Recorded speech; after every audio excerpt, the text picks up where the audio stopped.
Hari ini gua ngobrol bersama Mikael Jasin, barista terbaik di dunia. Kita akan ngomongin soal barista, kopi, dan hal-hal di antaranya. Let's go. Mikael. Halo. Terima kasih udah disempatkan main ke sini. Terima kasih sudah diundang. Gua ngelihat lu bawa banyak barang nih, kayaknya kita mau minum kopi juga nih. Nanti kita bisa bikin kopi langsung di sini. Siap, nih kita langsung mulai nih karena pas gua tahu kita mengundang lu, gue tuh langsung banyak hal yang gue penasaran banget nih. Karena gue suka kopi, gue suka ngopi. Oke, yeah, tapi gue nggak ngerti apa-apa.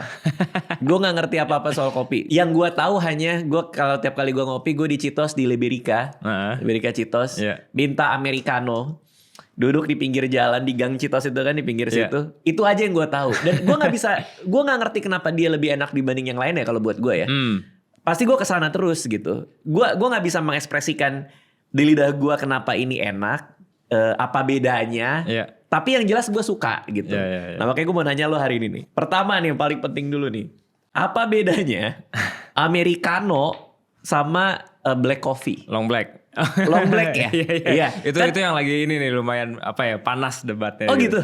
Karena di menu tuh kan suka ada dua tuh. Long black sama americano. Kenapa harus ada dua-duanya? Bedanya apa? Sebenarnya kalau kopi tuh nggak terlalu ada bener salahnya.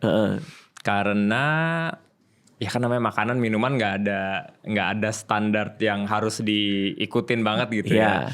Tapi memang kalau dari segi tradisi, americano itu kopinya kalau pakai mesin espresso, shotnya satu espresso gini kecil. Kan biasanya nih espresso nih keluar dari namanya portafilter gitu ya, dimasukin ke espresso. Nah kan dia ada dua tuh.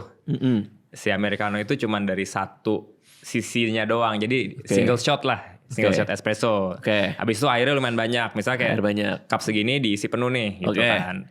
Tuang. Apa yang masuk duluan, kopinya duluan, airnya duluan gak terlalu masalah sebenarnya. Oh padahal itu kan diributin orang juga. Iya memang. Yang namanya espresso itu air dulu. Itu gak ngaruh? Gak ngaruh sebenarnya. Karena udah jadi ya mungkin kalau 5 detik pertama bentuknya visualnya beda. Tapi habis itu udah sama gitu kan. Tapi bedanya dengan long black adalah kalau long black shotnya 2 espressonya. Oh bedanya itu doang. Sebenarnya itu doang. Secara kalau ikut kelas barista nih misalnya gitu ya. Diajarinnya bedanya itu doang gitu kan. Sebenarnya itu aja sih. Berarti ini dong apa namanya? Kenapa nggak namanya americano nambah 1? Nggak bisa ya? Karena jadi nggak boleh. Si americano itu dinamakan americano karena dulu waktu zaman perang dunia. Tentara-tentara Amerika ini kan ke Eropa nih perang kan. Di Italia tuh udah ada mesin espresso. Jadi kalau espresso tuh cuman satu shot kecil gitu kan. Nah di Amerika tuh mereka kebiasaan minum kopinya di diner itu tuh kopi yang udah jadi. Yang gede. Jadi mereka kalau minum espresso tuh terlalu intens. Makanya mereka diminta kasih air boleh nggak gitu. Makanya namanya americano. Oh karena dulu sejarahnya minum kopi which is di Italia. Nggak ada tuh yang espresso kasih air tuh nggak ada. Nggak ada. Mereka minumannya tuh bilangnya espresso bar, bahkan nggak pakai duduk, pesan kopi, tenggak, cabut. Gitu. Beda di habit berarti ya. Kalau kita kan kalau orang Amerika mungkin buat sambil nongkrong gitu ya. Kan sambil makan, sambil nongkrong gitu. Gue punya teman namanya Pangeran. Dia dulu pertama kali ngopi dia mesennya espresso karena paling murah kata. Tapi pas keluar dia kaget. Kecil banget gitu ya. Cuman segini. Nah itu kita nggak lazim ya tapi minum espresso ya kalau di sini ya. Gue jarang banget karena gitu kan kecil, orang nggak terlalu suka minum karena intens gitu ya. Dan untuk bisa dapat espresso yang bisa dinikmati itu sulit lah gitu. Nah cuman hampir semua minuman yang kita minum, americano, es kopi susu, itu biasanya espresso gitu. Dari situ. Dari kecil itu dikasih susu, dikasih gula, atau dikasih air gitu ya. Karena dia intens, makanya dia bisa dicampur-campur ingredients lain gitu. Gue gak ngerti sama sekali tuh. Nih, bedanya lagi nih. Flat white sama cappuccino. Flat white sama cafe latte. Bedanya apa? Jadi, sebenarnya kalau sekarang praktiknya itu akhirnya bedanya cuman di foamnya, yang latte lebih tebal. Latte yang busanya itu lebih tebal. Lebih tebal. Flat white flat gitu ya. Nggak ada busa? Ada tapi tipis banget gitu. Cuma dibusa doang. Dibusa doang, namanya tapi beda. Secara sejarahnya, iya makanya secara sejarah itu latte kan kalau bahasa Italia artinya susu doang. Jadi sebenarnya mestinya ngomongnya cafe latte gitu kan, kopi sama susu. Jadi dia agak tebel lah foamnya. Oke. Kalau flat white itu di Australia, dia itu nggak terlalu suka yang foam tebal. Jadinya dibilangnya karena white, susunya white, terus dia tipis, jadinya dibilangnya flat white. Flat white itu dari Australia? Iya, Australia dan New Zealand lah, tergantung ngomongnya sama siapa nih. Tapi dan resep flat white di Australia dan resep flat white di New Zealand beda juga sebenarnya. Berarti flat white itu cuman masalah busanya dipinggirin. Cara nge-steam susunya agak beda lah. Oh, beda lagi tuh. Ya. Tapi ya sebenarnya mirip, cuman kayak ya tebal tipis aja gitu. Oke. Ya. Banyak banget ini. Nih lagi nih. Pas gue cerita ke orang gue suka kopi, sampai gue jadiin salah satu episode di Malam Minggu Minggu nih. Robusta sama Arabica. Itu apa lagi tuh bedanya tuh? Itu beda spesies. Spesies. Jadi kalau sama-sama kopi, Coffea gitu ya genusnya. Nah, si kopi ini sebenarnya spesiesnya ada 140-an kalau nggak salah. Oke. Yang paling terkenal adalah Arabica dan Robusta. Oke. Robusta itu kafeinnya tinggi. Oke. Jadi pahit banget nih. Iya. Pahit banget. Terus kalau orang biasanya nggak kuat atau sakit GERD, sakit mah tuh asam lambung karena nggak kuat kafein sebenarnya. Oh. Nah itu Robusta. Cuman banyak orang juga yang suka, apalagi bapak-bapak karena strong gitu kan, nendang lah gitu. Iya. Nah Arabica itu spesies satunya yang lebih asam secara rasa, terus lebih nggak pahit, kafeinnya lebih rendah gitu. Jadi bedanya kayak gitu. Nah kalau gue main kemana gitu di kafe-kafe di Jakarta lah, mayoritas kalau kita mesen kopi gitu americano, itu Robusta apa Arabica atau kita bisa milih? Banyak tempat yang bisa milih, banyak tempat yang udah jadi begitu aja. Mayoritas? Biasanya secara common practice sekarang kalau yang kopi Americano, long black, espresso itu orang Arabica. Lalu es kopi susu biasanya ada campuran antara Arabica dan Robusta. Atau bisa Robusta semua. Cuman biasanya kelihatan dari harganya sih. Kalau murah banget biasanya banyakan Robustanya. Kalau lebih mahal biasanya Arabicanya lebih. Oh gitu, lebih berarti banyak. dari harganya. Iya, karena Arabica memang lebih mahal gitu. Oke. Nah gue mau masuk ke ini. Lo tanding kejuaraan barista. Iya. Ini maaf banget ya. Cuman gue kan super awam ya. Jadi gue nggak ngerti nih. Sebenarnya di pertandingan tuh apa sebenarnya? Kan kalau kita tahu barista secara profesi, barista itu berarti apa? Bikin kopi. Bikin kopi, oke. Yang ditandingin itu apa? Bikin kopinya tuh gimana gitu maksudnya? Iya, jadi emang nggak banyak. Mungkin sekarang udah lumayan orang lihat dan sadar karena di Indonesia lumayan sering orang suka ngopi lah gitu ya. Oke. Dan sekarang profesi barista mungkin udah agak keren, udah kayak chef gitu ya. Udah ada celebrity chef, ada celebrity barista gitu-gitu. Jadi orang-orang udah mulai ada awareness nih. Nah, kita itu ada Piala Dunianya tiap tahun. Piala Dunia. Jadi ada Piala Dunianya, kita punya 7 cabang. 7 cabang? 7 cabang. Jadi bahkan gak cuma satu. Gak cuma satu. Jadi semacam Olimpik lah gitu. Jadi mirip bola. Kalau bola ada FIFA, di kopi ada namanya Specialty Coffee Association. Itu kayak governing body-nya lah. Organisasi paling gedenya.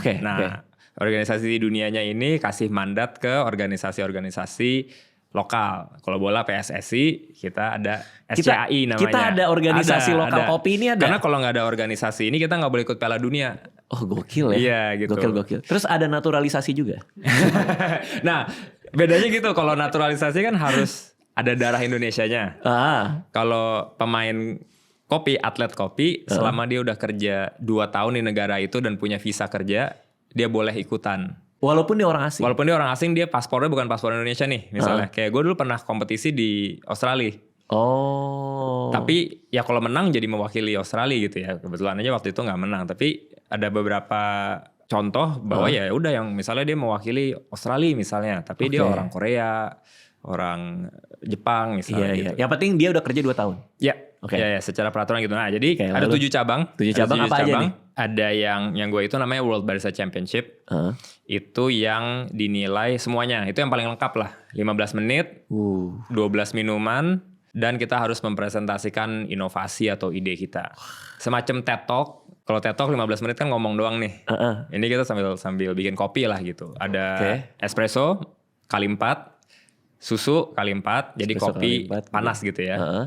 Kali 4 sama namanya signature beverage tuh semacam jagoan kreasi lah. sendiri lah gitu. Cuman gak boleh alkohol. Kali 4. Lalu ada yang latte art itu yang biasanya di atas gambarnya gitu kan. Lalu ada brewers, manual brew, seduh manual, ada sangrai kopi, roasting. Kok banyak banget tadi 15? Berapa 15 menit bikin berapa? 12 minuman. Iya jadi karena jurinya 4. Juri yang nyobain ada 4. Juri yang lihat teknikal kita, bener gak nih tampingnya, bener gak nih dosingnya gitu, ada 2. Ada 7 jurinya, jadi lumayan banyak. Kalau nggak salah habis setiap kali pertandingan jurinya nggak tidur 3 bulan. Gini. Lumayan gitu, wired ya. Kebanyakan kopi. Dia harus nyicipin semua kan. Oke, terus. Berarti ada 12 minuman disajikan dalam 15 menit. Tadi lo bilang, misal contohnya signature beverage ya. kali 4. Maksudnya kali 4 tuh sama persis 4. Sama persis, karena jurinya ada 4 gitu. Oh, gue pikir apa dinilai konsistensinya gitu, nggak juga? Ada kayak gitu karena dia dinilainya emang per juri gitu ya. Tapi abis ini jurinya ngobrol nih satu sama lain kayak gimana tuh ya rasanya enak, punya gue kasman, punya gue enggak kok gitu. Jadi dilihat juga nih, oh ternyata baristanya ini nggak konsisten. Jadi secara keseluruhan, mungkin dia bukan barista yang paling hebat atau paling jago hari itu karena nggak konsisten nih, walaupun minumannya ada satu yang enak banget tapi yang satunya kurang misalnya. Oke. Lalu itu cuma satu cabang. Itu cabangnya lo yang ikut kan? Iya, itu yang gue ikutin. Yang lainnya berarti agak lebih berkurang-kurangin gitu ya? Yang lainnya ada kalau misalnya latte art nggak dicobain nih kopinya. Cuma dilihat doang visualnya. Dan lu juara di yang paling lengkap itu? Iya. Gokil sih. Gila sih, dari Indonesia lo, hebat lo. Oke. Gue pernah sekali nonton ada kayak coffee taster gitu di YouTube. Nih gue nggak ngerti dia bohongan apa enggak soalnya. Jadi dia dikasih kopi terus dia minum. Ini ada rasa fruitynya dikit. Ini apakah ini disimpan dalam, jadi beansnya itu disimpan di ruangan dengan ada buah-buahan?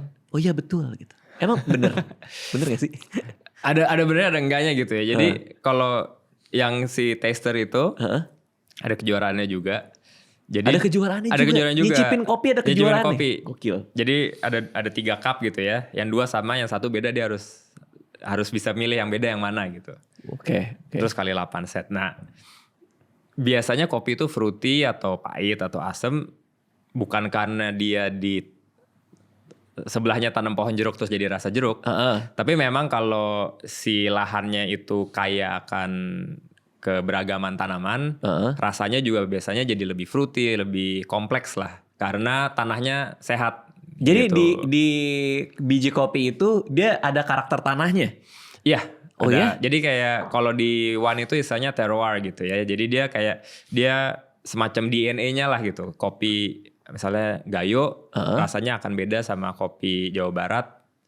Karena kondisinya juga beda. Tanahnya misalnya satu lebih subur, lebih vulkanik misalnya gitu. Jadi beda-beda juga karena itu. Tapi itu butuh kepekaan lidah yang tinggi kan? Maksudnya kalau orang awam mungkin nggak bisa bedain. Mungkin bisa beda tapi nggak tahu kenapa gitu kan.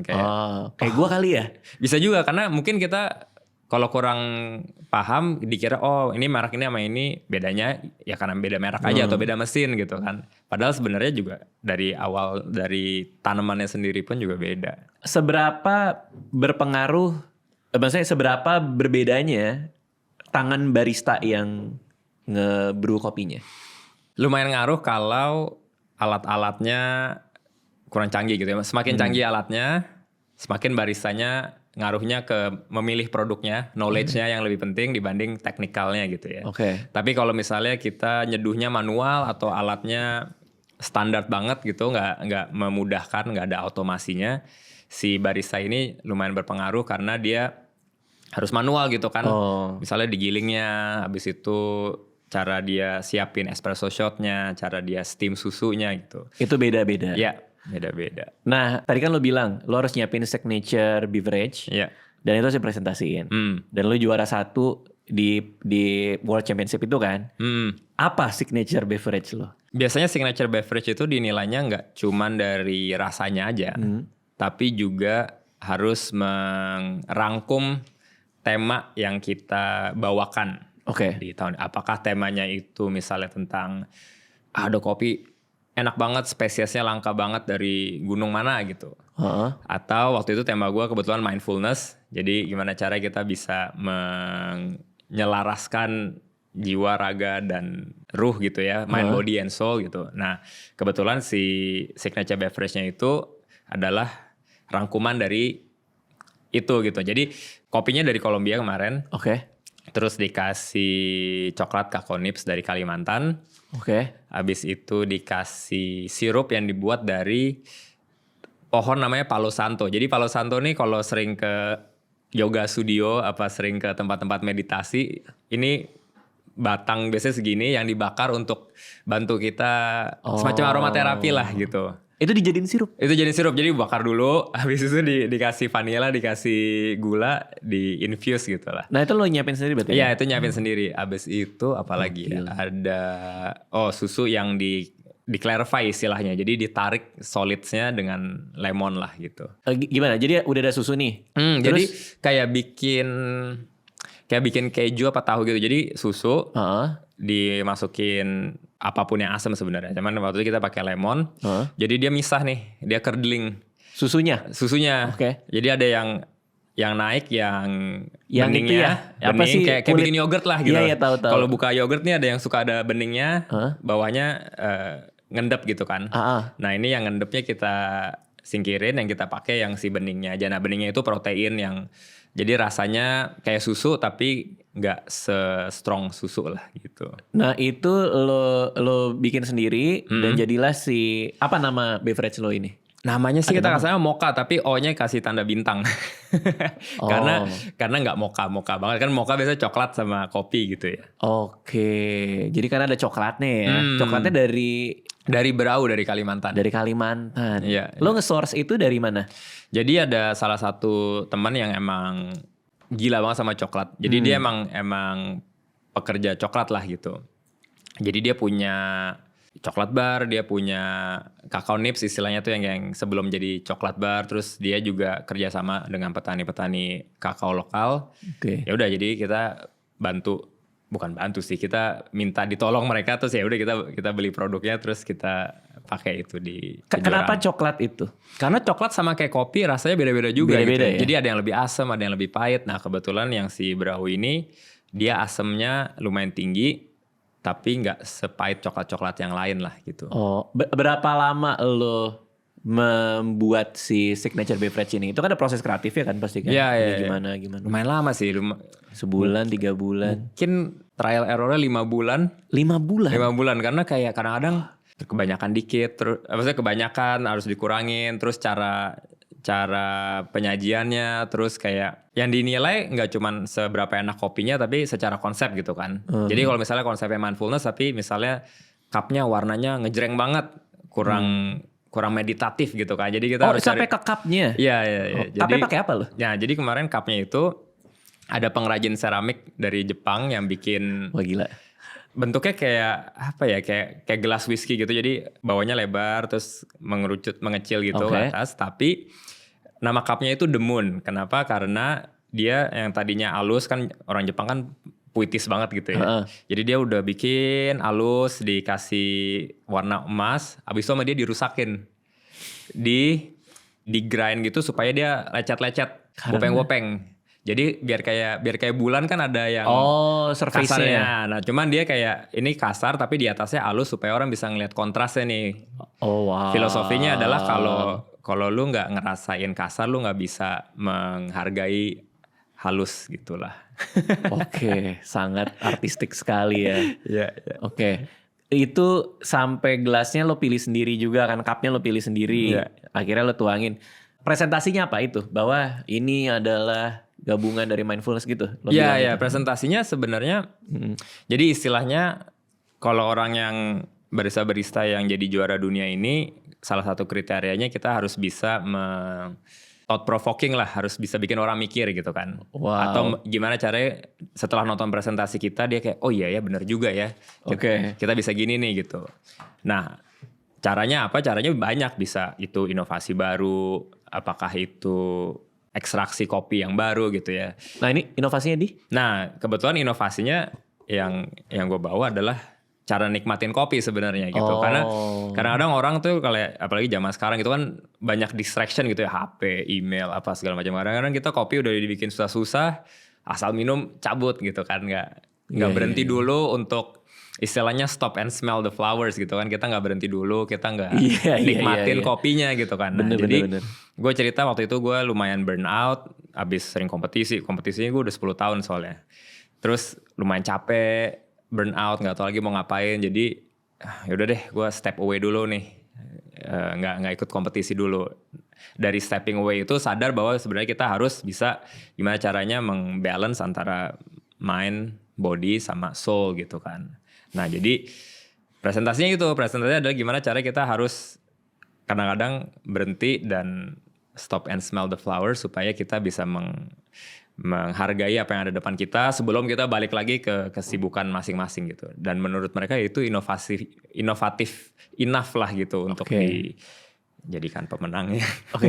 Tapi ini stand up comedy banget sih menurut gitu gue. Ya? Karena ketika lo tap in ke kegelisahan lo, malah lo menang kan. Sebelumnya lo juga ikut kan, beberapa kali kan juara 4, juara 7 kan, peringkat 7.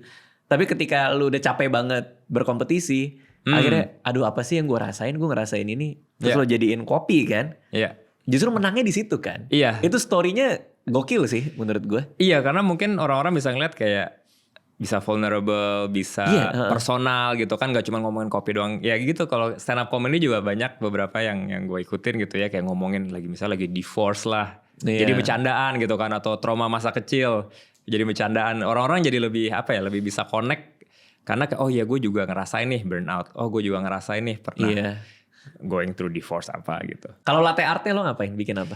Wah, jadi kalau barista competition ini kita cara penilaian artnya itu jauh lebih simpel dibanding kalau yang cabang beneran latte art. Jadi kalau kita yang penting simetris, terus kontras, ada warna coklat, ada warna putih gitu ya kan, kopi coklat. Udah tuh nilainya bagus. Jadi ya udah kita, kemarin gue bikin gambar hati aja, itu yang paling standar lah gitu. Tapi kalau yang anak-anak ikutan latte art tuh bisa sampai dolphin, bisa sampai Pegasus, bisa serius. Wah gila, mereka beneran ini udah jadi kanvas aja, beneran dia bisa puter-puter udah jadi segala macam gambar aneh-aneh gitu. Iya. Itu beda ini lagi lah ya, beda skills lagi. Iya, beda banget. Gue disuruh ikutan itu juara Tarkam aja enggak pasti. Iya. Oke, tapi gue mau ngebahas ini nih. Kok lo bisa kecemplung di sini gitu? Karena lo kalau nggak salah S1-nya di Melbourne. Itu sekolah apa? Itu sekolahnya double degree. Major. Satunya psikologi, satunya cinema and cultural studies. Kopi banget itu. Iya, kopi soalnya banyak orang ngopi di film. Enggak, lebih ngopinya karena biasanya anak-anak Bachelor of Arts harus kerja kopi atau kerja yang lain. Iya sambil ngopi Terus S2-nya marketing, jadi nggak ada nyambungnya sama kopi sih. Terus kopinya dari mana itu? Jadi gue butuh kerjaan. Jadi waktu biasalah anak sekolah kan, harus nyari-nyari duit gitu kan. Betul. Nah jadi waktu itu di Melbourne awalnya gue kerja di retail, kerja yang lain. Terus setelah mungkin 2-3 tahun kerja di retail bosen, pengen kerja yang gue suka. Dan di Melbourne tuh industri kopinya tahun 2000, itu 2000 berapa ya? 2012 mulai jadi barista. Culture-nya ini ya. Iya, jadi kayak kemana aja tuh orang tuh kayak ngopi sehari bisa 3 kali, 4 kali. Bener sih. Dan kafenya banyak dan baristanya tuh kayak, mungkin kayak barista Indonesia zaman sekarang gitu ya, yang kayak orang-orang bangga lah jadi barista gitu kan. Iya. Jadi akhirnya apply, terus ya gak langsung jadi barista sih, suruh nyuci piring dulu, suruh jaga table dulu, wait table, habis itu akhirnya diajarin bikin kopi gitu. Jadi ya yang tadinya karena kebutuhan dan kepepet akhirnya sekarang jadi kehidupan. Kalau gue kan lu kuliah di Adelaide ya. Di Adelaide. Gue ngeliat Melbourne tuh kota hipster kalau gue. Kayak orangnya artsy banget, terus berbudaya, sangat cultural. Berbudaya. Iya kayak gitu ya. Sebenarnya Adelaide kan orangnya boring aja gitu. Orang kotanya sepi banget. Dan kayaknya pas banget kalau lo belajar kopi di situ ya, karena emang thriving banget kan scene-nya ya.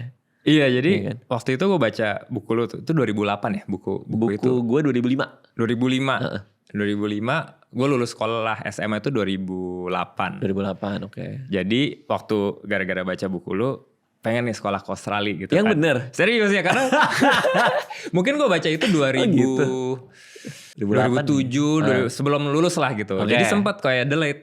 Hah? Jadi kan mau sekolah, kepikiran nih punya mimpi mau sekolah. Bilang dong ke bokap nyokap, boleh gak sekolah ke Australia? Aduh, ada duit gak ya gitu. Jadi yaudahlah, jalan-jalan dulu. Jadi kebetulan waktu itu sekolah gue ada kayak semacam exchange program yang anak-anak dari sekolah sana, kebetulan dari Adelaide, 2 minggu. Tuker, gue kesana 2 minggu. Oke. Nah, ya bener gak ada apa-apa ya Adelaide gitu. Orang kalau udah ke Adelaide tuh males balik lagi sih. Cuman gua doang yang suka. Kayak cuman gua doang. Jam 4 tutup. Betul. Gitu kan. Kayak gak ada kehidupan. Gak ada, ya sebenarnya enak juga sih dibanding kayak kalau apalagi biasa di Jakarta gitu kan kayak heboh banget gitu kan. Kita kan, gue sama Fadil kan kesana kan. Gak cuma berdua sih. Kita rame-rame kesana. Terus nyampe di bandara. Gak ada apa-apa ya Dil ya. Kalau kita kan tahu bandara kayak gimana ya. Bandara kan ada orang keluar bawa ini segala macam. Terus kata istri gue, ini depan bandaranya. Iya, depan bandaranya. Iya, gak ada apa-apa. Gak ada taksi kan. Gak ada orang geret koper. Apa ini, sejauh mata memandang kosong. Terus pas kita ke kotanya sepi semua, gak ada orang di trotoar pun gak ada. Sesepi itu. Iya tapi sih. Gue cinta mati gue sama Adelaide. Cinta banget gue. Iya, kayak dari pesawat gitu pas mau turun kayak kan kalau pulang ke Jakarta lihat turun pesawat kan gedung-gedungnya banyak gitu ya. Adelaide gedungnya cuman sepetak doang gitu. Satu garis. Nah, jadi lo batal ke Adelaide? Ya enggak, jadi gue ke Adelaide, gue sana nyobain kayak ya oke, excited lah waktu itu, anak umur 17 tahun ke luar negeri gitu. Oke, seru banget. Bukan pertama kali tapi mungkin kedua kali apa tiga. Pokoknya lumayan awal lah gitu. Kurang sreg, tapi habis itu ngeliat sekolah, akhirnya habis itu mungkin di tahun yang sama kita ke Melbourne sama ke Sydney. Oke. Lihat nih sekolah kira-kira yang cocok kemana. Sydney terlalu hektik, terlalu mirip Jakarta. Iya, rame banget. Jadi akhirnya Melbourne, karena gitu kayak datang, wah ini cocok nih kayaknya. Gue dulu anak IPS soalnya, jadi kayak sosial, artsy banget gitu kan. Ada kafe, ada bar, ada museum. Anak-anaknya juga bentukannya nggak rapi-rapi banget gitu kan.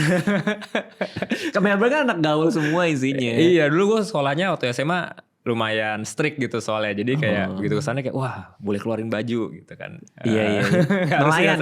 Masih ada kan nelayan? Nelayan masih ada. Masih. Gue kalau ke Melbourne makannya di situ. Restoran Indonesia. Shout out nelayan. Ada gultik di situ. Oh ya? Iya kan ada gultik kan. Wah, gue terakhir kesana belum ada gultik. Iya. Di restoran lain deh.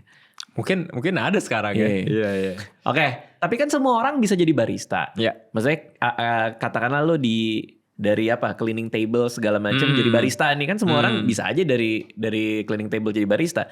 Tapi kenapa lu intuit banget gitu? Kenapa lo all in sampai ikut kompetisi?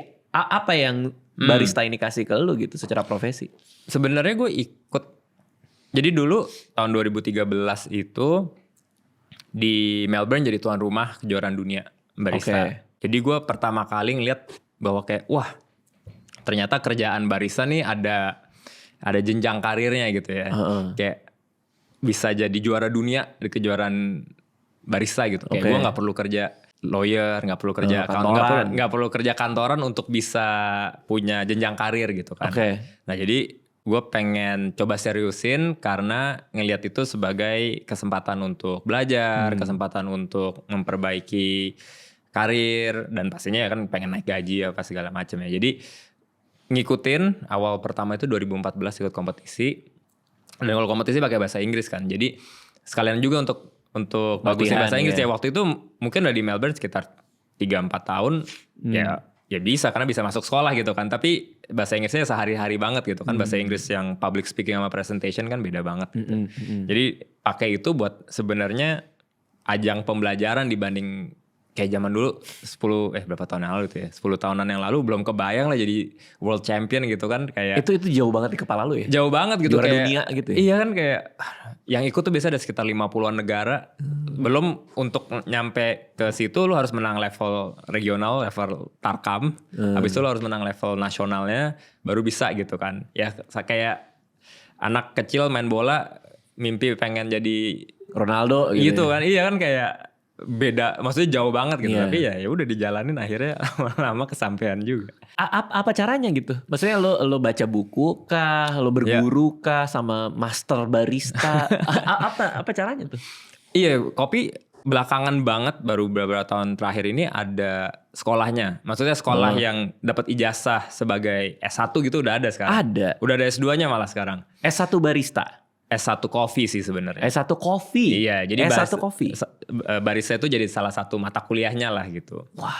Nah, dulu nggak ada. Jadi dulu cuman belajar on the job, diajarin sama senior-senior, ada forum. Zaman dulu kan belum terlalu ada sosial media yang segampang sekarang gitu ya. Belum ada Instagram, belum ada YouTube, kayaknya juga belum gede-gede banget. Jadi home barista forum semacam Kaskus gitu lah. Jadi udah ngeliatin itu, dicoba di tempat kerja, nanya-nanya teman-teman barista. Terus kalau ikut kompetisi kan dapat feedback dari juri nih. Ya udah tahun depannya diaplikasiin, tahun depannya diaplikasiin. Jadi ya banyak self learning sih. Kayak gue baru punya sertifikasi kopi yang ada hubungannya sama kopi, bahkan bukan barista, itu 8 tahun setelah jadi barista. Oh, berarti lo gak sekolah barista ini kan? Tapi ada gitu.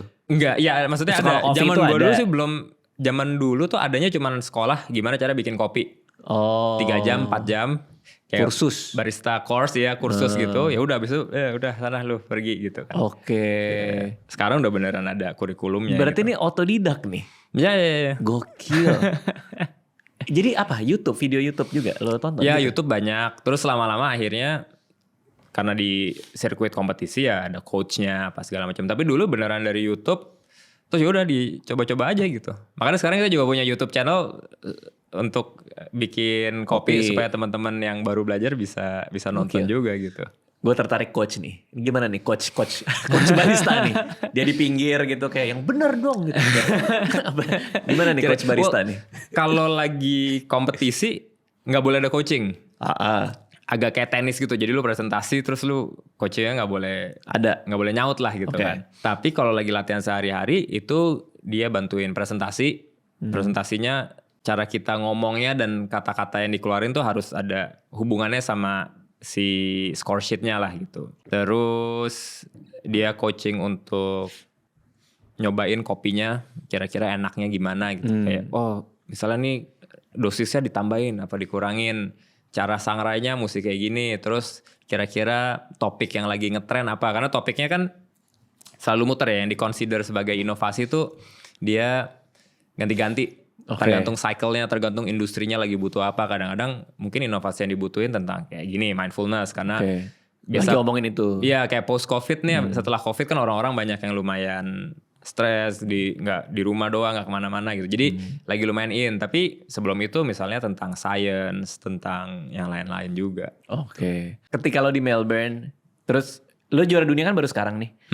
Tapi kan sebelumnya ada peringkat 4 lah, peringkat 7 kan. Itu berpengaruh ke karir lo sebagai barista di Melbourne juga nggak? Jadi lo dinaikin kah jadi head barista gitu misalnya?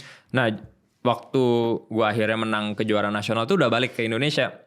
Jadi gue di Melbourne itu 2008 sampai 2017, 9 tahun.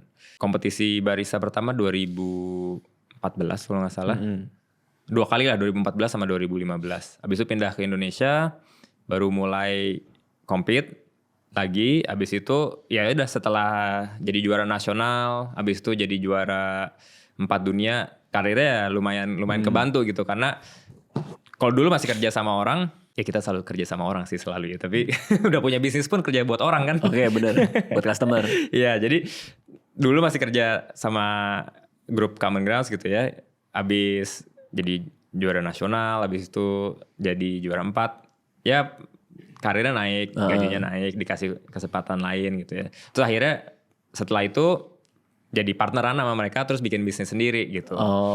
Jadi banyak juga barista-barista di Indonesia dan di mana-mana yang emang pengen kompetisi untuk memperbaiki hidup gitu ya. Karena ya di Indonesia apalagi si kerjaan barista ini kan gajinya nggak ada ceilingnya lah gitu kan. Nggak tinggi-tinggi banget. Nah jadi banyak orang yang pakai ini sebagai jenjang karir gitu.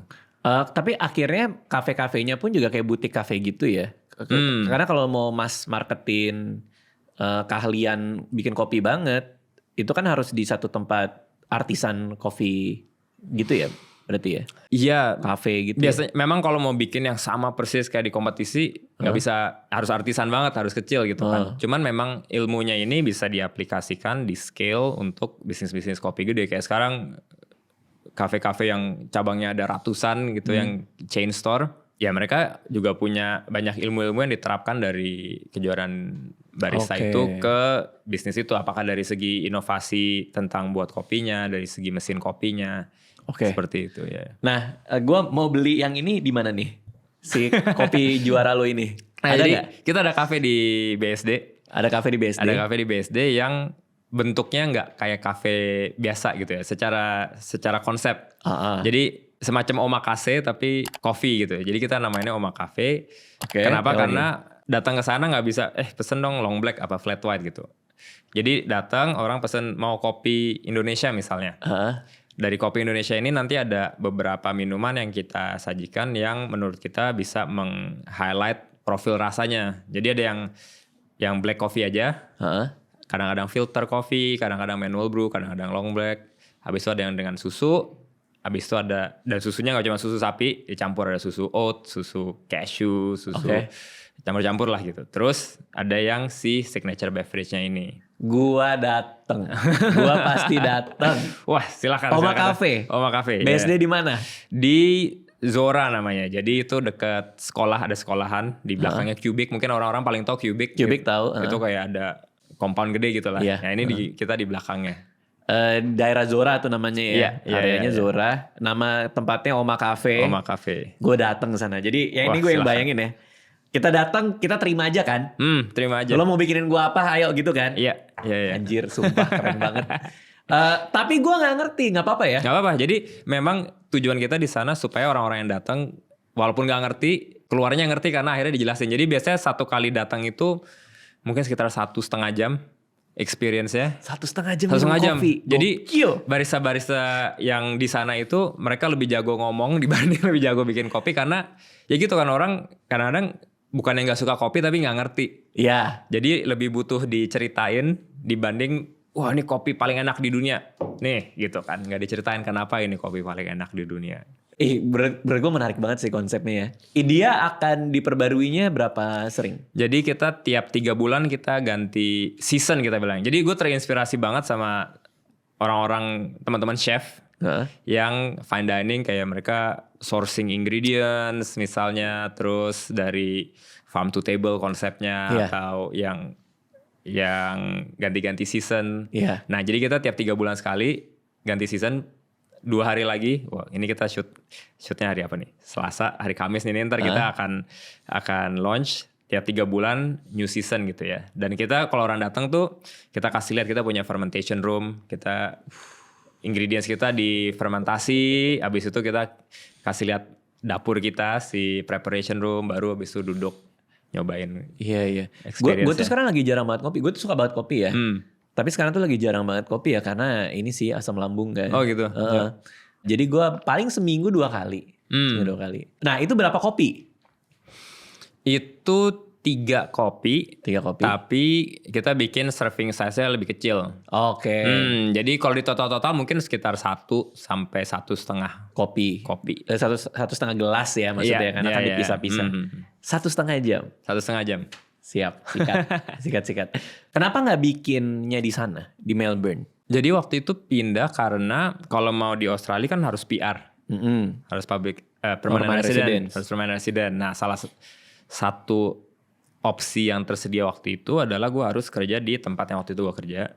Yang sebenarnya adalah co-owning juga sih. Jadi diajak partneran lah gitu. Nah tapi kan kalau mau jadi permanent resident tuh harus 4 tahun ya. Apa 5 tahun gitu. Oh stay di sana. Di tempat yang sama dengan pekerjaan yang sama. Versus kalau gue pulang di Indonesia dengan waktu itu 2017. Kopi lagi booming-boomingnya gitu ya. Terus Indonesia negara penghasil kopi juga gitu. Jadi gue mikir mungkin kalau 5 tahun gue pulang ke Indonesia dan 5 tahun gue di Australia, gue lebih bisa punya kesempatan di Indonesia gitu. Walaupun gajinya jauh banget men. Kayak gaji jadi barista di Australia sama di Indonesia waktu gue pulang harus pay cut 75%, 80%. 75%. Iya, sejomplang itu gitu. Oke, tapi ini keputusan yang benar kan? Tapi gue, iya, thankfully ininya bet-nya pay off lah gitu. Oke, thank you banget udah datang hari ini, Mikael, seru banget obrolannya. Thank you. Nah, lu bawa ini kan, kopi kan? Kopi. Apa ini? Dikenalin dulu kali ya. Jadi sebenarnya bikin kopi nggak perlu ribet-ribet banget, cuman semakin ribet kita biasanya semakin bisa mengreplika si resep itulah gitu. Jadi kita timbang, kita ukur airnya misalnya atau apa supaya bisa, kalau udah enak nih kita bisa repeat lah gitu. Karena takarannya sama semua. Karena takarannya sama terus, airnya apanya gitu sama. Oh apa, tumbler apa tuh? Ini sebenarnya French press tapi versi agak lebih modernnya aja.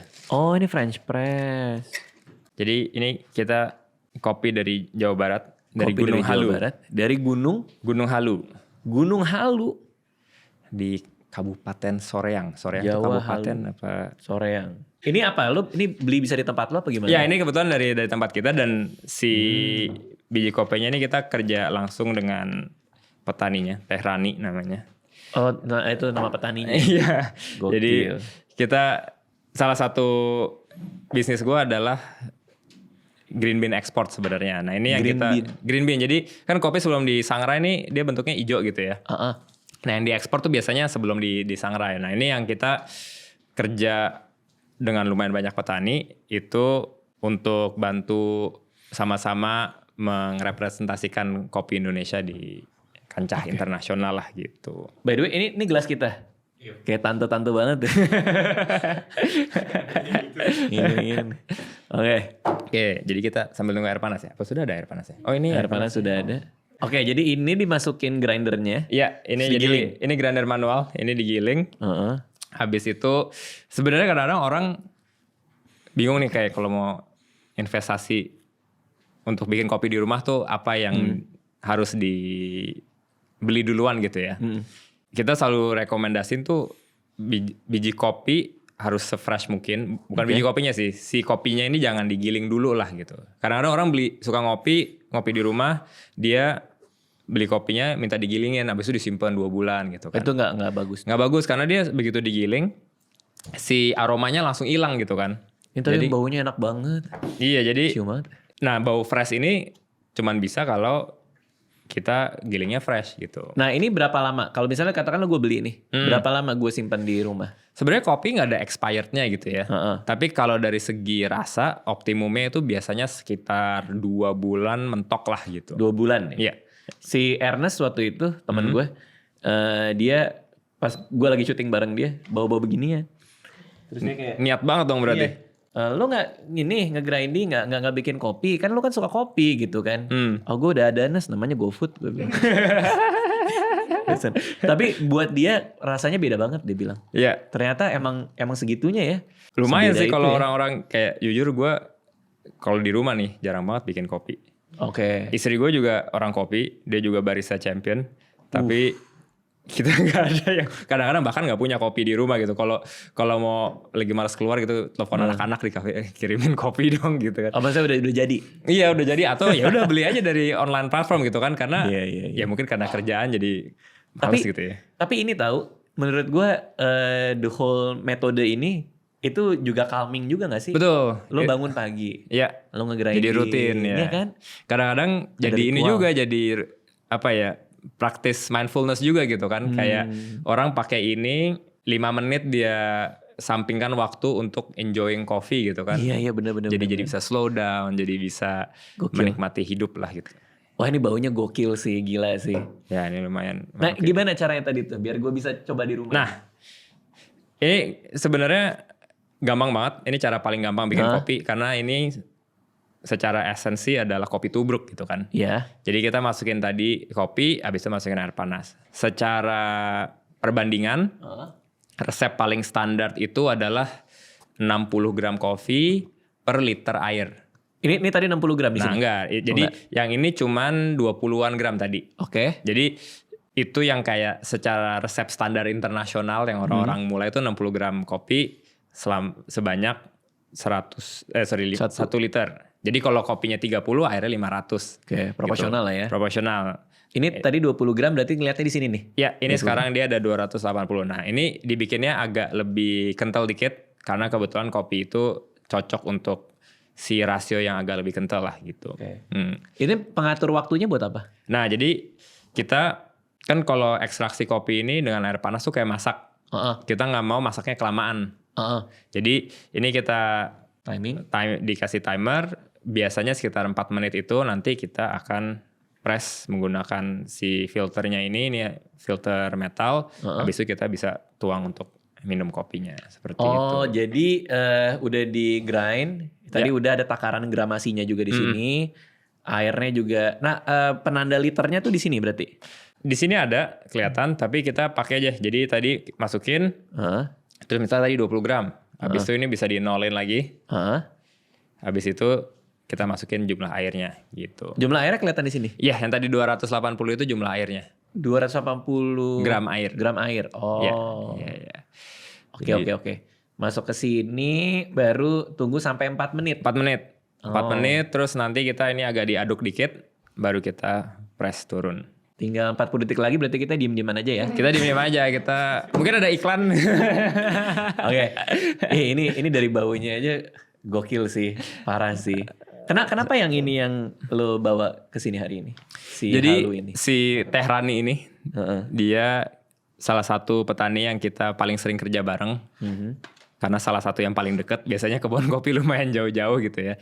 Tapi dia sangat dia contoh petani yang memaksa diri untuk jadi modern supaya nggak ketinggalan, tetap relevan lah. Ya, supaya tetap relevan benar gitu. Jadi dia mempekerjakan wanita-wanita di kampungnya, terus dia nggak cuman jadi petani aja, tapi dia mengolah limbahnya, mengolah keren ya.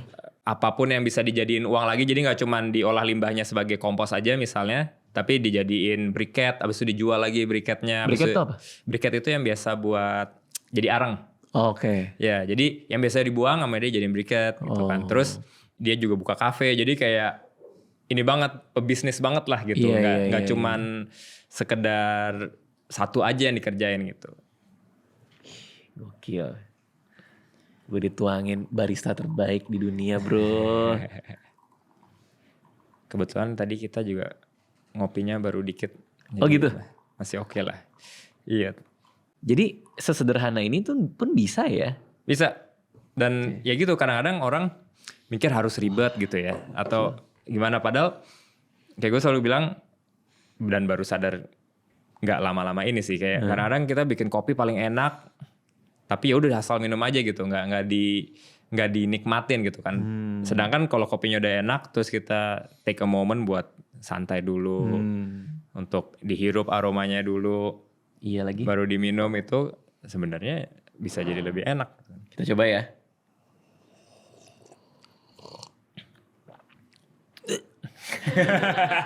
Kaget gue. Wah. Iya, ini lumayan asam ya, tapi ya. Apa itu definisi yang tepat buat ini? Iya, jadi asam si juga. Arabica ini, kan ini Arabica dari Halu gitu ya.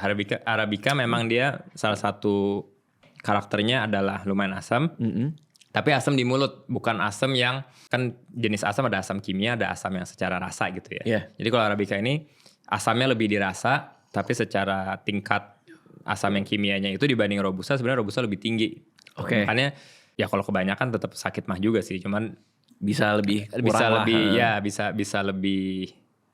aman di lambung istilahnya. Wow, ini enak banget sih. Gokil sih. Tapi gitu.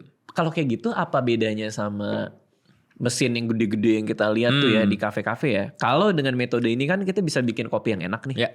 Jadi mesin itu apa sebenarnya? Jadi mesin itu kan bilangnya mesin espresso gitu ya kebanyakan. Jadi si mesin espresso ini dia buat kopinya menggunakan pressure. Pressure itu tekanan, pompa. Nah, karena dia menggunakan tekanan, yang keluar dia biasanya lumayan concentrated. 30 mili, kadang-kadang 60 mili yang udah paling gedenya gitu. Ini yang kalau dicampur dengan ingredients lain, dia rasanya nggak hilang. Misalnya campur susu, campur gula, itu rasa kopinya masih ada. Okay. Nah, kalau yang kayak gini dicampur kayak biasanya kalau es kopi susu segede gini gitu gelasnya ya. Dicampur susu dan gula bisa hilang lah rasanya. Oh. Ya, dan ada beberapa orang minum kayak gini terlalu enteng nih. Kayak bokap gue kasih gini, apa nih air cuci piring gitu kan. Waduh. Terus jadi banyak orang yang tetap suka si mesin kopi yang dibuat di mesin yang emang gitu. Yang ini nggak bisa dibuat lebih berat kalau bisa, tapi karena dia cuma menggunakan gravitasi dibanding yang pakai pompa gitu akan tetap jauh berbeda sih. Oh, makanya kadang kalau gue ngopi di sana tuh dia hitam pekat ya. Iya. Itu hanya bisa didapatkan dari mesin espresso. Jadi kalau secara konsentrasi nih, I see. si kayak gini 98%-nya atau 99,5%-nya air. Iya. Kalau espresso itu sekitar 92% air, 92 sampai 88% air. Oh, berarti kalau kita ngopi di kafe kan gue biasa minum yang emang yang hitam tuh. Konsentrasi espressonya tuh lebih tinggi di sana. Apa sama-sama aja sebenarnya? Sebenarnya secara konsentrasi secara konsentrasi minumannya intensitas ya. Tapi secara jumlah kafein kadang-kadang ini bisa lebih tinggi. Atau kayak kopi tubruk yang didiemin tuh lama. Semalaman gitu ya. Bapak-bapak sering banget tubruk sampai besok paginya baru diminum lagi gitu kan. Itu lebih tinggi kafeinnya karena dia dibiarin kegodok lama lah gitu istilahnya. Oke. Iya. Jadi intensitas rasanya aja yang beda. Seru banget. Thank you Mikael udah datang ke sini, udah bikinin kopi juga. Gue pasti datang ke Oma Cafe ya? Iya, terima kasih. Itu bukanya jam berapa dia? Kita buka jam 10 sampai jam 10, tutup hari Selasa buat anak-anak istirahat sama R&D. Habis itu sisanya selalu buka. Oke, good luck buat semuanya. Thank you ya. Dadah semua.